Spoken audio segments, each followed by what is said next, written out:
Greetings, everyone. Welcome to another edition of the Holistic Human Optimization Show. I am your host, Ronnie Landis. Today, we have an extremely valuable and powerful conversation ready for all of you to dive deep into. I am joined by the director of a documentary film by the name of American Circumcision. His name is Brendon Marotta. And we were introduced through a mutual friend, Destin Garrick. And I actually was not aware of this film not that long ago, which is interesting because of the line of work that I do. And so many of you that have followed me for so many years know that I dive deep into a multitude of quote unquote taboo topics relating to health and wellness and just the human experience. And for some reason, this documentary had not made its way to my awareness until recently. And once it did, I knew that we had to dive into this. This is a topic that has become even more near and dear to my heart. I actually just watched the documentary, as I told you before we started recording last night, and really made my way all the way through it. And I have to say, Brendon, there has been no documentary or film that has pulled me so emotionally and not so much comfortably for obvious reasons. I was appalled. I was angry. I was embarrassed. I was so many different things came up for me. I don't know if you've seen the film Vaxxed, Del Bigtree's film on vaccines. That's a huge controversy in an area that I've focused on a lot. I watched that film 3 times consecutively. And I was extremely angry on multiple levels, but this one in particular hit me in a very sensitive spot, not only just because as a man, I've also been affected by it, but I didn't realize how affected I was, all the other adult men growing up, all the boys, everything. I think really what hit me the most, and we'll dive more into this and your perspectives around everything, obviously, was almost like the stealing of innocence and the residual effects psychologically, emotionally, and physically that this has had on multiple generations of young boys and how just accepted this practice is in our country. It really hit that soft spot inside of me. So, I thank you so much for making the time to join me here to share this message with our audience. And I think the easiest place for us to start is kind of the obvious question, which is, what really prompted you to doing this documentary, directing this film? Like, tell us a little bit about your journey getting to the point where you decided that you had to kind of make a stand and bring this to people's awareness. So I think, like most Americans, circumcision was not something I thought about a lot. It was something that made me uncomfortable when it would come up in my mind. And I just sort of thought, well, there's nothing I can do about that now. So, why think about it? And I went through a period in my life where I was letting go of a lot of old childhood patterns that didn't serve me. And as I was reading everything I could about psychology, about how events early in life affect you later on, I would run across this topic every now and then and think, it feels like there's something there, but I don't know if I really want to think about it. And it wasn't until during that process I started to get in touch with my own feelings about it that I was actually willing to look at it. And one of the first pieces of information I found was that the procedure is often performed without anesthesia. And the moment I saw that, it clicked for me, because I know how just, not holding a child can affect them. So it seemed to me if you hold down a child and cut off a part of their body with no anesthesia as they scream in pain, that has to have some effect later on in life. And so that's what led me to actually researching it. And then, of course, other things I started to find out were things like foreskin restoration, which is where men will take the remaining skin they have and stretch it over time so as to get a covering there again. It doesn't bring back all the nerve endings and the complex tissues, but it brings back some of the form and function of the foreskin. So I saw that also. I thought, my whole life I've been told there's nothing you can do about this. Clearly, there's something that a lot of people are doing about it. So what else have I not been told about this issue? And that research is what led to the documentary. I went through what one of my interview subjects calls the obsessive epiphany, which is the moment when you realize there's more to an issue than your culture has told you. and you start researching everything. You start looking up every podcast, every website, every book. I imagine that people in your audience have gone through this obsessive epiphany process on multiple issues, where you just go deep into a subject and you're reading everything about it, and it's 2 a.m. and you're on the 3rd Wikipedia link down. And so I went through that process around this issue, and what I was discovering really surprised me and really moved me. And I just sort of thought, why is no one talking about this? Why is there not something out there on this? Why is this not known by the wider public? And at the time I was living in Los Angeles, I was working as a filmmaker, and it just seemed like this was something I needed to bring the skills that I had to share with the world. So that's what I did over the course of 6 years. I would go and I would work on, paid projects and other people's films, and then I would take the money and take some time and work on this film. And now it's completely done. You can find it on circumcisionmovie.com, on every website that sells films, on Netflix, and the information is getting out there. But that was the journey of the film, very compressed because it was a long process.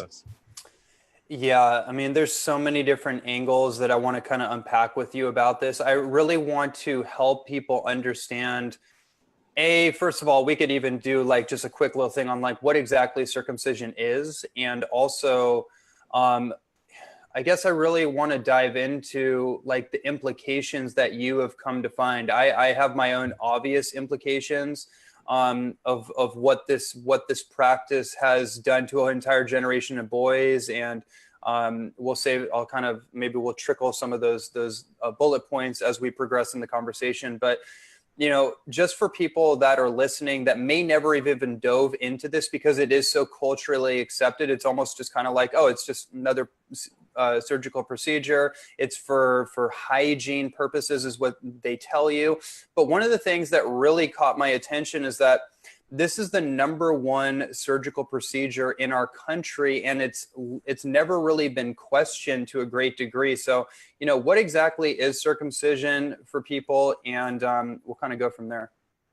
So most Americans don't even know what circumcision is. I mean, there's a moment in the opening of the film where there's this older man who's talking to an activist and says, do they remove tissue in that? I thought it was just an incision. Like, he's in his 60s. He doesn't even know that aspect of his body and his anatomy. So, I think most people know, well, circumcision is the removal of the foreskin and that they cut that part off.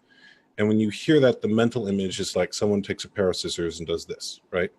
In reality, it's much more involved than that. The foreskin is fused to the head of the glands, kind of like the way your fingernail is fused to your finger. So first they put a tool down in there and break it away. And again, like imagine if someone did that to your fingernail. And then there's a clamp that's applied that applies thousands of tons of pressure and sits on there for at least 5 minutes. And then it's cut away. And this is all done without anesthesia. And of course, you can't have the child flailing around during that. So there's a specialized board called a circumstraint that they strap the child to on a 4-point restraint. Like, one of the activists I know refers to it as the rack. So like someone, tied down to this thing. And because the head of the penis, the foreskin is fused to that, all of that tissue is now scar tissue. So people think there's just a circumcision scar where the cutting happened. Actually, everything above that is now scar tissue.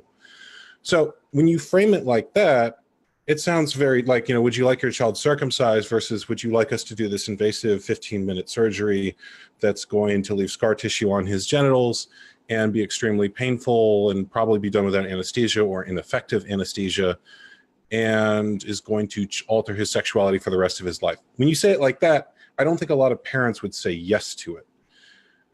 But because we have this euphemism, because it's not something people think about, because it is culturally taboo, circumcision is allowed to continue in American culture. And so many of the people who continue it and permit it or choose it have very little awareness on the issue of circumcision.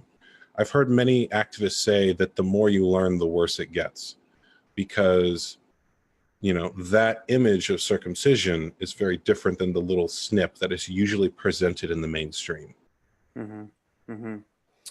There was a number of moments, but towards the end of the film, they really got graphic and actually showed a child going through what was I guess, considered to be a less invasive type of practice, where they basically injected the needle directly into, I guess, the shaft or the penis. And then, but it was very, like, I literally, when I was watching it, I felt this visceral effect in my solar plexus. Like there was like, I was like actually agonizing. I felt, you could call it my own little boy or something, but it was like so visceral inside of me. I almost couldn't watch. I was borderline about to go into tears watching the whole process.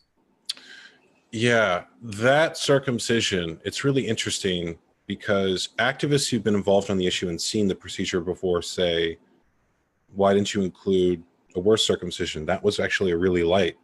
And people who haven't seen it before watch that and go, that was really intense. I almost couldn't watch that. Or some people tell me they just skipped that scene. Part of the reason that scene has a title card on the front where we say that the full procedure is 20 minutes and we're only going to show you 2 minutes is because when I did test screenings, I found that people couldn't make it through that scene. They'd skip it because they go in, they don't know if it's going to be a 20-minute scene. They don't know if it's going to, but if I shortened it to 10 seconds or 30 seconds, people think, oh, it's not that bad. They don't realize it's a 20-minute long invasive procedure. So that's why that title card is there, just to tell the audience it's really long. I'm only going to show you this amount. If you can't watch that, this is the amount to skip ahead. But yeah, even just the lightest version of it, or a version where they use the best available pain medicine, is still really difficult to watch, and still has all of the impact on the child's sexuality and his feelings and his emotions and his perception of his body and his personal autonomy as to whether or not he had the right to make his own decisions about his body. So the pain aspect is huge, but in some way it's only one of many aspects of this issue that are equally severe. One of the interesting psychological aspects of this for me is when I look at our population, I look at the divide between men and women, or our form of masculinity. There's so much talk about toxic masculinity and how men are blamed for basically everything. And I can't help but see the obviousness of this situation, among others, but this represents a primordial wound. And if people really actually start to soberly look at what has happened to little boys, when I think about when I came into the world, I was basically sexually assaulted as my introduction into this planet. But I don't consciously remember that. So that repressed trauma, it doesn't just go away, right? It gets redistributed into the nervous system, into one's psyche or unconscious. And I also see the correlation between the mistrust of the mother or the feminine or women that a lot of boys exhibit. I know for me, raised by a single mother, I had a lot of behavioral, let's say, opposition or issues towards my mom, not necessarily towards other male role models, but there was something there where there was like almost like I don't know if it was distrust, but I had like almost like a rebellious nature specifically towards my mom and my grandmother. And I can't help but wonder if it was because I was basically mutilated as a child, and who gave permission to do that? Yeah, this is, as one activist in my film put it, in some way the first lesson to men. Welcome to Earth. Here's how you can expect to be treated. And as one of the activists in my film put it, we teach men on the first day of their life that if you're bigger and stronger than someone else, you get to do what you want to their body. And we teach them that in their first relationship with women, with their relationship to their mother, on which all other relationships will be patterned on.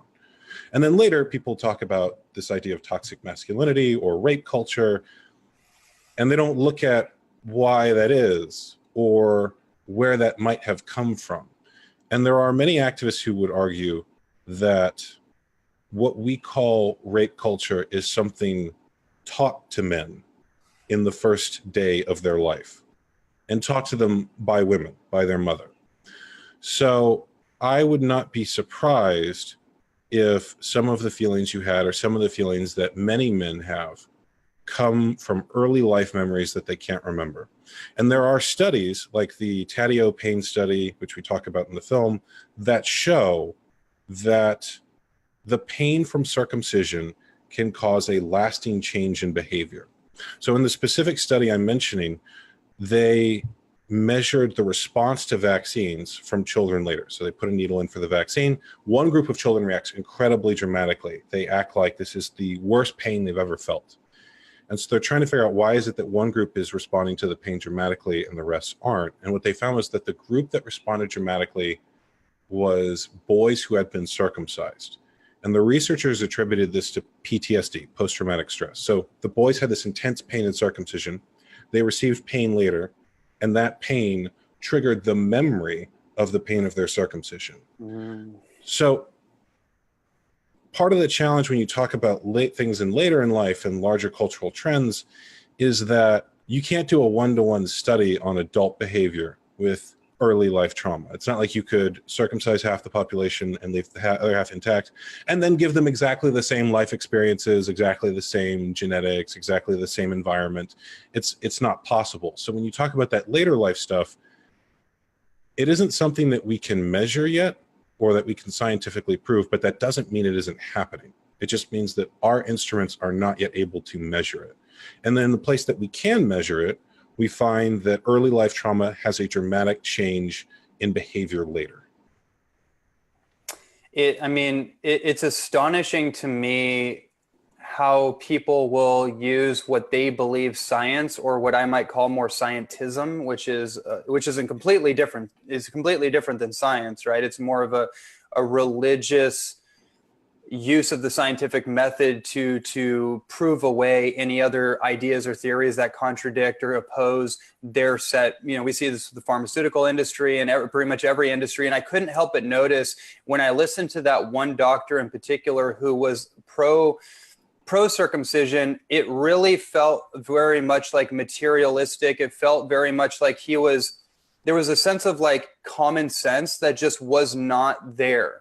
I want to kind of, and it was actually it was very challenging or very frustrating for me to even listen to, just because when I look at it, I'm looking at just common sense. Just like if you perform this kind of act, and when you see the act, it's even more obvious, inflicting this kind of pain on an innocent child, an innocent boy, you have to draw an obvious conclusion that something is wrong here. Like, this is going to have a multitude of residual effects, and maybe a lot of what we're seeing from in our culture, and we don't have to go into all the nuances because there's so many different things, that this would have some kind of residual effect, yet it's being kind of like validated. I guess that's kind of where I'm going with this, is that it's being validated. It's being like in the name of quote unquote science, but are there any real scientifically proven literature or reasons for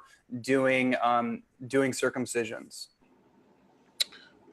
So part of the question you're asking is about framing, because when it comes to circumcision, the way that is typically framed is, what are the benefits and what are the risks? And very specifically, what are the benefit risks on disease prevention that we can measure in the early life and during certain parts of a man's life? And we don't do that with any other part of the body. We don't say, well, if I cut off my ear, what's the benefit to risk ratio of that? Should we cut off a nose? Should we cut off your hands? When we look at every other part of the body, we assume that person has a right to their body and that you can't cut off part of their body without their consent. And even if a patient came in and said, I'd like to cut off my hand, the first thing the doctor would ask is, why? Like, why do you want to do that? And most physicians wouldn't do that unless they'd first psychologically evaluated the patient. They'd go through all of these things, but if you want to cut off your child's foreskin, that's totally fine. And we don't evaluate women's bodies that way either. So we don't look at, with female genital cutting, what are the benefits and risks of doing that? So there's a question of framing there. And then when it comes to looking at the evidence within that, many doctors have an attitude that if you can't measure it, it's not important. So you can't measure something like human rights. Measuring sexual pleasure is very difficult to do and somewhat self-reported. Men's feelings are even harder to measure. And in the places where doctors do try to measure those things, I noticed that they tend to cite self-reported surveys in which the participants are being paid. So, for example, there were trials around HIV in Africa, and I have heard doctors say, well, in those trials, the men said they were happy, and so then they must be happy. Not looking at that the participants are being paid what in the United States would be the equivalent of around $10,000 in healthcare, and there is a system in place where there is an incentive for them to give the researchers the reaction that they want.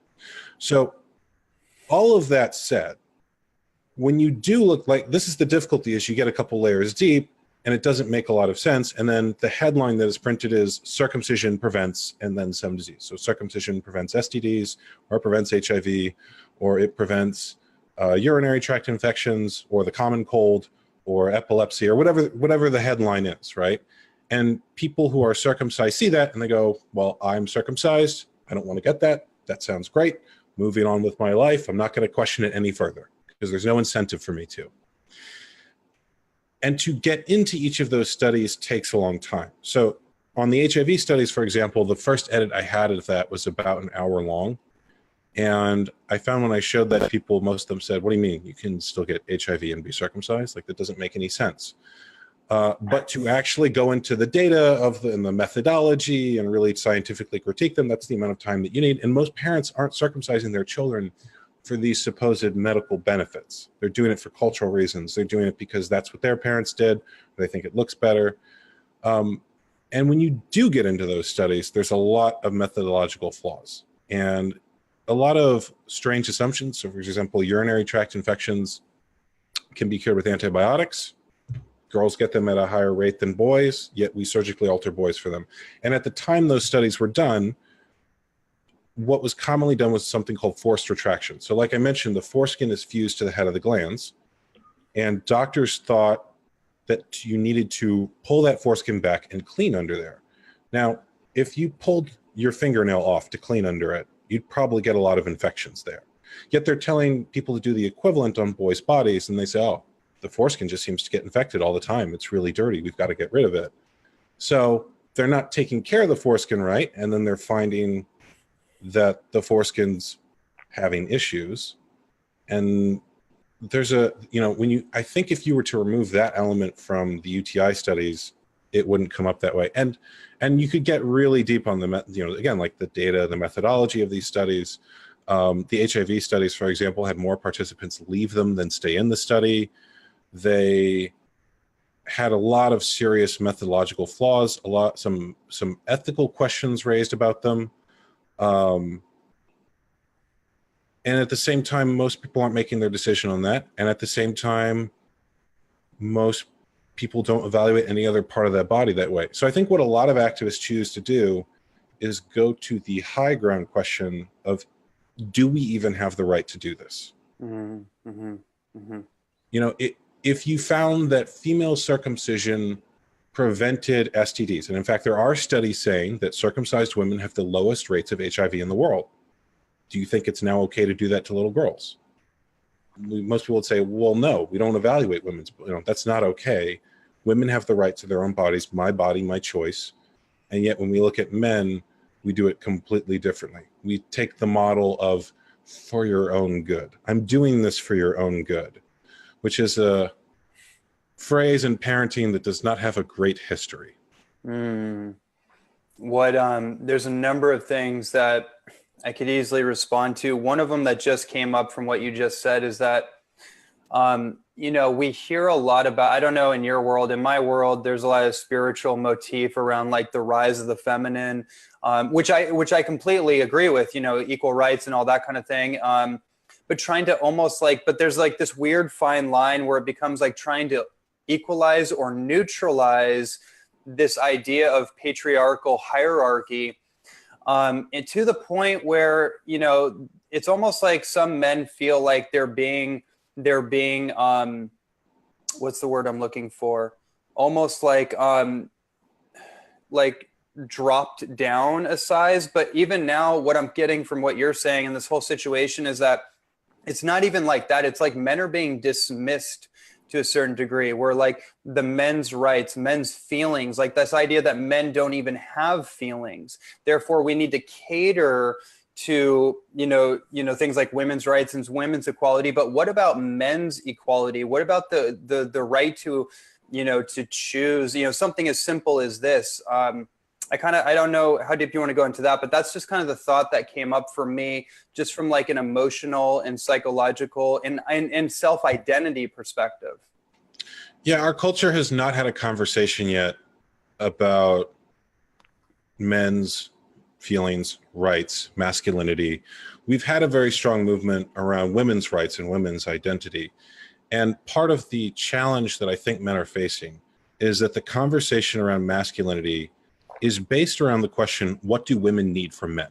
Not what do men need to be the best version of themselves? Right. Wow. And so, I think there's a split in our consciousness around masculinity, around the idea of empathy and aggression. And aggression without empathy, boundaries, strength, can be very oppressive to people. It can be very cruel. And so I think there's a lot of people in modern culture and in some of the spiritual communities that you're mentioning who feel like, well, we just need to get rid of all that aggression stuff. We got to get that out of here. And then we'll have the tenderness. But tenderness and empathy without boundaries is weak, unable to provide. It is passive aggressive. It's not actually the full, whole, healthy masculine. You need both. Right. You need your boundaries and strength and aggression, and you need empathy and tenderness and caring for others. And so I think that what we have done in our conversation around masculinity is split those, because one of them scares us, and we haven't realized yet that this is just as bad without both of them. And on this issue, there is a mirror in terms of how we treat men. So one of the things that I did is I interviewed someone who is an anthropologist, who is a researcher around traditional circumcision symbolism in like ancient African cultures. And one of the things that she talks about is that in the earliest discussions of circumcision, first of all, male and female circumcision were always practiced together. There is no culture that practices female circumcision that does not practice male circumcision as well.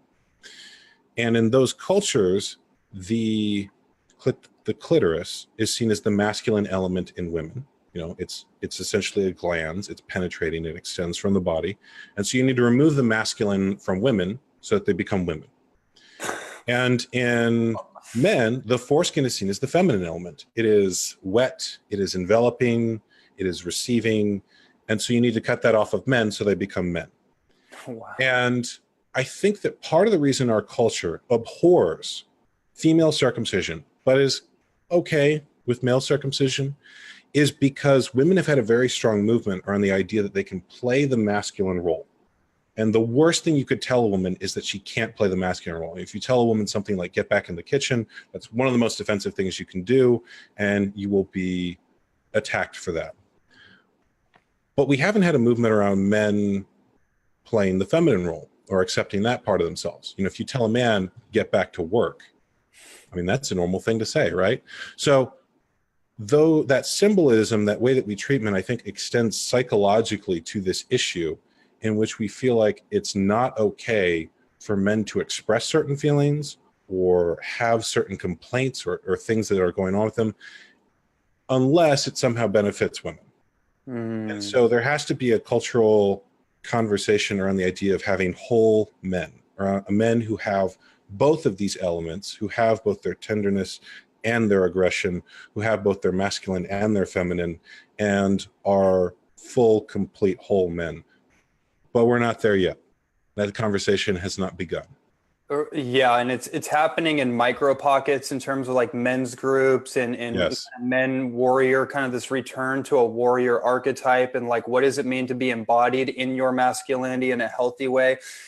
I can't help but think about our cultural gender confusion that we're in right now, and how so many men are actually opting to surgically become women, but are, that doesn't change the fundamental wounding. And actually what's crazy about that, when I looked into that whole movement, is actually a lot of those men, women, whatever acronym or whatever you use, a lot of them actually commit suicide after they have that surgical procedure, because then they realize what an incredible mistake that was, because it actually didn't solve the core wounding, the trauma that they were doing that for. I know it's another subject, but geez, like, I just can't help seeing all these correlations. And I'm not saying it's because of circumcision. I'm saying this is one element of a puzzle box when we talk about I guess the dimensions of masculinity and repressed masculinity, and pretty much everything that you're helping all of us just in this conversation become more aware of. Yeah, it's obviously very complex, but I think we need to start connecting the dots, because if we don't, where is this going to go in the future? Where is this identity confusion and this lack of integration going to lead us? So one of the interesting things in what you brought up was that we have a culture now where gender is fluid, where people can identify as a gender that is different than the biological sex most would perceive them as when they're born. And it is interesting how little circumcision fits with our current cultural definitions. So, I remember reading an article, it was in Slate, that arguing that people should not assign children a gender at birth, that you don't know their gender identity. When they're born later, they might choose to be something different. And in the same publication, they have an article saying that you should circumcise your children, circumcise your boys, because, and that basically anyone who disagrees with that is a troll. It's like the title was something like how trolls took over the circumcision debate. Now, which is it? You should not assign a gender at birth, but you should circumcise the boys. How does that make sense? And I actually know in the intactivist movement, there are trans people who say that circumcision has affected their transition surgeries, that it has not left them with the tissue they would need to transition, and that they feel like their rights were violated by that. So I'm curious if at some point we'll see a court case where someone sues over circumcision and says, I identify as a woman and you did female genital mutilation to me. But again, like our cultural standards have changed so much. Circumcision comes from a time period in which sexuality was seen as bad and in which children did not have the rights that we feel like they should have now. So we have this like weird mishmash of cultural definitions that are at least 100 years old, maybe older, with a society that has had lots of movements around the idea that you have the right to your own body, you have the right to your own gender identity, you have the right to express your sexuality in whatever way doesn't harm others and is authentic to you. Yet we also have this other thing that your parents get to choose what genitals you keep. So it doesn't really make sense with our current cultural definitions. One of the things that came up a few times in the documentary was this idea that they don't basically, I don't remember the whole thing, you would know, but like they got to a point where it was like the institutions or the medical field didn't want to deal with it. Basically, they didn't want to go through the court, or maybe it was the court that didn't want to deal with it. And they said, oh, it's just up to the parents. Well, are those parents being evaluated for psychological reasons before they go into this? Because like, who are the parents? And I'm not judging parents. I'm just saying, like, if we're going to make the same argument, well, shouldn't the parents be evaluated for making an appropriate decision or having some kind of psychological balance? Because we live in and I bring that up not to judge parents, but quite the contrary, but to also bring to light that we're dealing with a society that is highly addicted, highly medicated, this is a human being problem in our society. We're dealing with 1/4 of the population, statistically, maybe it's more, that is psychologically impaired or imbalanced to some extent. So if it's the parents' decision, are they necessarily in the right frame of mind to be making those decisions? Well, very often hospitals seek consent for circumcision right after birth. And there have been cases of parents signing the consent form for circumcision while they're still on drugs from giving birth. And the court case we talk about in the film, in which someone as an adult sued the hospital that circumcised him, one of the things they found in discovery is that his circumcision, his mother had signed the consent form while she was still on drugs after giving birth to him. And the lawyer argued, he said, you can't get consent from someone when they're impaired by drugs. That's, if you were to, in any other situation, like if you were to try to get sexual consent from someone who was out of their mind on drugs, that would not be okay. Yet when it comes to hospitals, it's, they sometimes do the same thing. There's also something in medicine known as informed consent. So if you want to go get a medical procedure done, the doctor has to tell you whatever any reasonable person will want to know about it. So if you're going to get shoulder surgery, the doctor will tell you, well, we think it'll do this, but there's these potential risks and complications, and this might be the outcome, and this is the chance of success, and all of the things around that. When it comes to circumcision, hospitals just say, would you like the child circumcised? That's it. They don't tell you more than that. So there is a passing of blame on the issue of circumcision, where hospitals and doctors will say, well, we just do what the parents want. Parents will say, we did what the doctor told us was best. And I think rather than focusing on blame, we need to have a conversation about responsibility. Right. Who has a responsibility to protect the child? When you look at it from that question, everyone involved has a responsibility to protect the child. Parents have a responsibility to protect their children, and doctors have a responsibility to protect their patients. Right. And on that also, there's an entire community of what's known as regret parents, parents who made the decision and were not given adequate information and later found out it was wrong and feel very bad about that. They have a lot of guilt and emotions to process around it. And there's also an entire community of doctors who practice conscientious objection. So as a physician, you're allowed to say no to any procedure that you feel like violates your ethical standards. So that's often applied to abortion. There are a lot of doctors who say, I'm not comfortable performing abortions, but it can be applied to any procedures. There are a lot of doctors who say, I don't want to do circumcisions. I don't think that's ethical. And so there is an out for both parents and doctors that is very easy. And there are people who have changed their mind in both camps, doctors who've done many circumcisions who later say it was wrong, and I don't think I should have done that.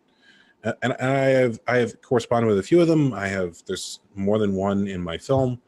So it's very common on both sides. But when the conversation comes up around circumcision, doctors don't ever talk about those people or the idea that you might change your mind. This is a permanent decision you're making for someone else. Right. It's kind of like the conversation a parent might give to an adolescent child who wants to get a tattoo, right? It's like you're making a permanent decision for your body.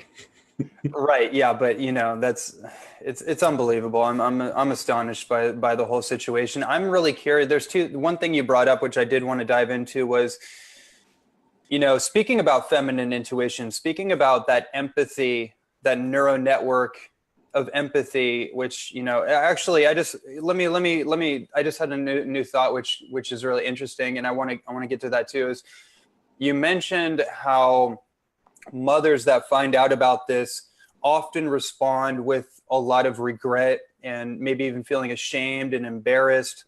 And we think of women as highly empathetic, intuitive, in touch with their feelings, very emotional beings.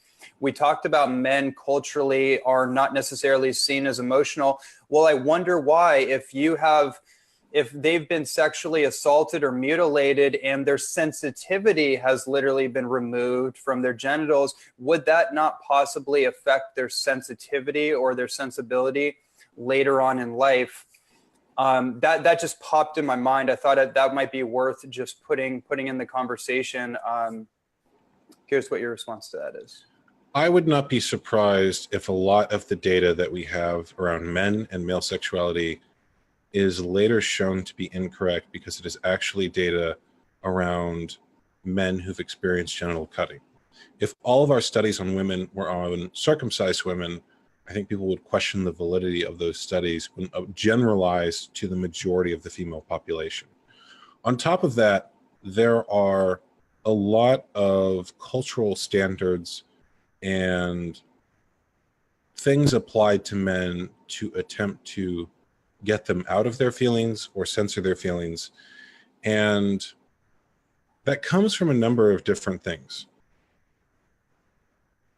It would be a longer conversation to get into that. That's why I'm hesitating here, because I'm not sure how deep you want to go down that rabbit hole. But in general, I think that a lot of what we know about men and masculinity is based on men in a circumcising culture who have experienced this event in the first day of their life. I think that that's a beautiful way to just kind of tie a bow on that point. I thought that was just such an important just thought process for people just to critically think, because one of the issues I had watching the documentary and listening to certain people was just like, where is the critical thinking here?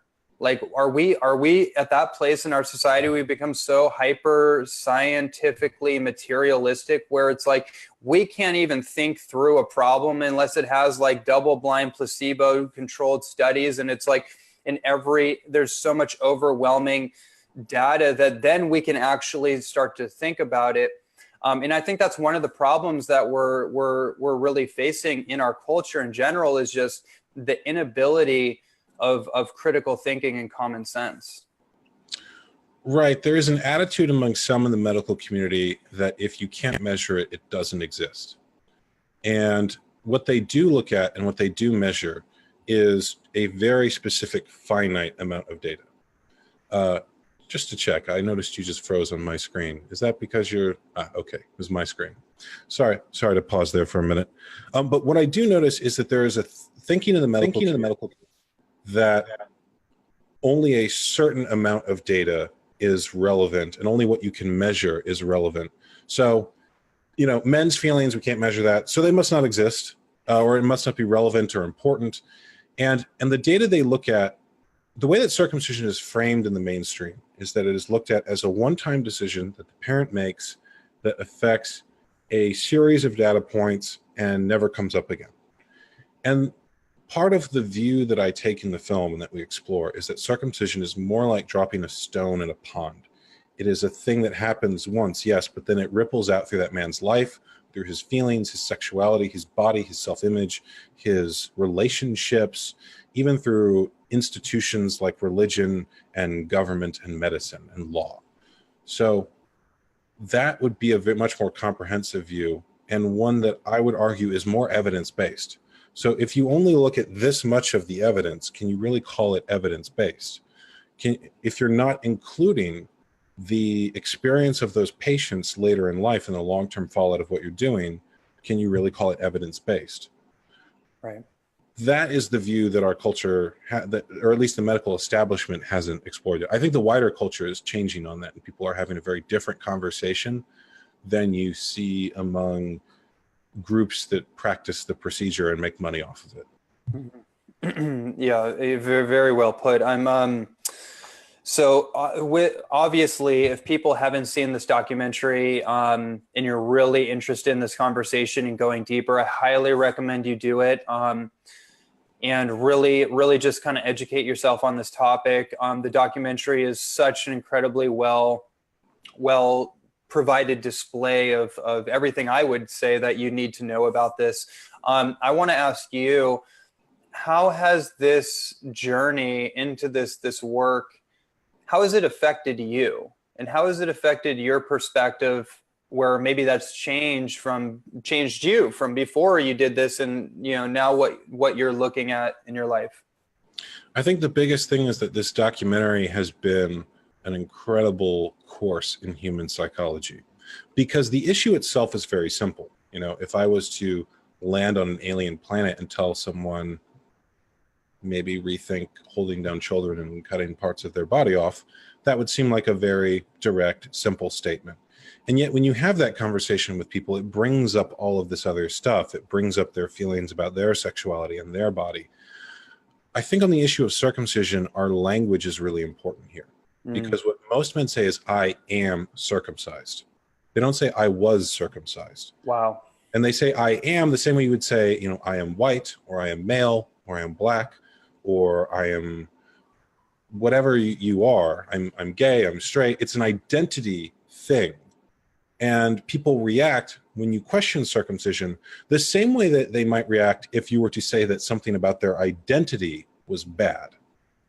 And yet it's not an identity level thing. It's something that happened to you. You weren't born circumcised. And I think if people were to shift their language and say, I was circumcised, or circumcision is something that happened to me, they'd have a very different perspective on it. So that psychology, that way that the human mind thinks, that stuff about human consciousness is the biggest thing I've learned from working on this film, and something that I am applying to every area of my life. Yeah, I mean that's so important. I just thought about like all the cases of people with diabetes or cancer or whatever the case is. Like you often hear, I am a diabetic, I am a cancer patient, or I am a cancer survivor, or I am an alcoholic. Well, what does that do? We know for sure in the work that I do and the colleagues and doctors that I work alongside and study, there is an absolute causation between the identification with a condition and the inability to overcome it. Because you know, one of the things that happens is that you take somebody that has so identified with their circumstance or their condition, let's say, where they also receive incredible care, and one person does the same exact thing and they completely reverse it and heal and go about their life, but this person over here who does exactly the same thing, they are not able to overcome that circumstance or that condition. It basically has a hold on them, and that's really, really important from a psychological perspective, how much the mind has to do with our physiology and our biology and the, you know, whatever we may be dealing with. I didn't think about it in terms of circumcision, but now I can see why so many people, especially men, or mothers, would be so triggered and so upset, because it fundamentally disrupts an identity that they have, or all the, like you said, all the emotional baggage that's really, the identity is like the valve, right? But then you pull the valve off and then there's all this emotional stuff there. And I think that's why so many people have such a hard time with it. Yeah, it is. I think that too comes from the fact of how early it happens, that people don't have a conscious memory usually of having any other experience. And it's also the fact that you can't undo it, at least right now. Now, there is something I mentioned called foreskin restoration, where people will stretch the remaining skin over time. And men who have done this report a significant increase in sexual sensation, because the head of the penis, if it's exposed, you know, it's meant to be an internal organ biologically in the intact male. But if it's exposed, that's rubbing against whatever clothing you have, the inside of your pants, your underwear. And over time, it develops what's known as keratinization. So keratinization, you've probably had the experience of, if you work with your hands a lot, you get calluses on them. Your elbow will have a bit of keratin on it. And that is your body building up a layer of thick material on the outside to protect that part of the body, because it's being constantly rubbed against things. And what happens if you restore, if you cover that part of the body, even if you just run an experiment where you were to cover it with something else, if you were to, for example, wear a condom for 3 weeks straight, that goes away and it becomes mucosal again, kind of like the inside of your lip. And men who've done that report a significant increase in sensation, because one of the things I've heard is it's like when you were 18 again, or when you were young, because you've got however many years you've been alive of keratin built up on there. And at the same time, it doesn't get everything back. So the foreskin actually has complex structures in it. It has what's known as the frenulum and the ridge band. And the ridge band is actually the most nerve-dense point on a man's body. It is the ring around the end of the foreskin. And obviously, these complex nerve endings can't come back. You can stretch the skin to cover where they were, but they currently can't come back. And there are people who are working on changing that. So, for example, there's an organization known as 4Gen that is working with regenerative medicine to try to grow that back. So they've done things with regenerative medicine where someone has a finger cut off and they grow it back. There's actually been people who've used regenerative medicine to regrow parts of a woman's vagina. And so the theory is, well, we ought to be able to do that with the male foreskin. We have this massive population that's all lost this body part, and we want to do research in regenerative medicine, and we want to heal people in that way. Why don't we apply it to this? Mm-hmm. And at present, they're still working on it. I don't know how far off it will be, but I see it as a scientific possibility. In fact, I think it is probably possible given our existing technology. It's just that no one with the means, with the funding, with the scientific resources has tried to do it yet. And I don't think that will happen until men reach a place in their consciousness where they're willing to ask for it, where there is the public demand. Because once there is the public demand, there are going to be people who say, I would like a piece of that market. But that requires men to integrate themselves enough and to become conscious enough and aware enough that they're able to ask for it and they're willing to ask for it. And I've heard it said that you can't solve a problem at the level of consciousness that created it. And you have to be willing to become fully aware of your feelings around it, fully aware of all of the ways that it's affected you before you can shift it. And so I think once men are willing to look at this issue, solutions like that will present themselves. I think that was so brilliantly expressed. Like so much of all these issues that we face are consciousness issues, right? And the lack of consciousness in an attempt to solve whatever particular flavor of problem in our society we're dealing with.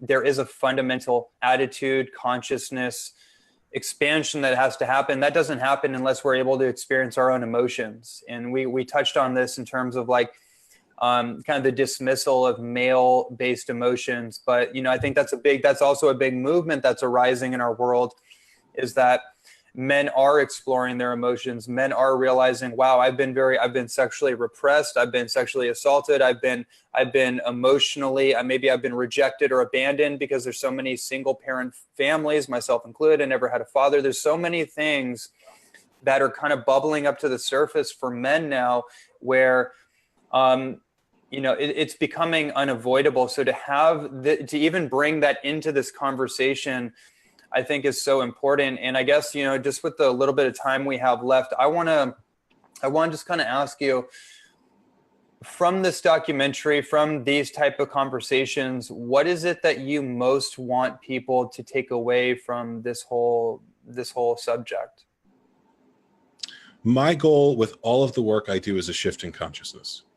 So my hope is that this is something that people continue to think about, and that it shifts the way that they think about men, about men's sexuality, about how we treat children, about a lot of other issues. Because I think if you see the degree to which this affects people, you might be willing to question some other things you've been told by your culture. So my hope is just that it raises awareness and that it's something that people think about. There's that Jill Scott Heron song, "The Revolution Will Not Be Televised." And in interviews, when he talks about it, he says the idea of it is that the revolution is something that occurs first in your mind. It's not something that occurs out in the streets. Once it's out in the streets, or it's on television, or it's on media, it's already happened. There's already been a shift in consciousness. And so I think a lot of people, when they look at an issue like this, they're looking for or waiting for the moment when it all changes and the old institutions and systems that didn't serve us come down, and they're hoping for some big moment. But the big moment is you going within and being willing to shift your consciousness in some way and question something. And once that happens, once you're willing to do that, the other things will start to happen too. So my hope for the film is that it just gives people the awareness and information and feelings. It not even gives them the feelings, but makes them aware of the feelings they already have, that they need to shift their own consciousness. I could not agree with you more. Brilliantly explained. This has been absolutely amazing. This has been such a good conversation in so many different points that I was really happy that we were able to expand upon. So for everyone that is going to now go and watch this documentary, what's the best place to go to? Can we provide that link for the documentary again? Circumcisionmovie.com. There's a link there to all the places you can get it: Amazon, iTunes, Vimeo, and of course, it's also on Netflix. Okay. Thank you so much, Brendon. I really appreciate you taking the time to have this conversation with me. Yeah, thanks for having me on.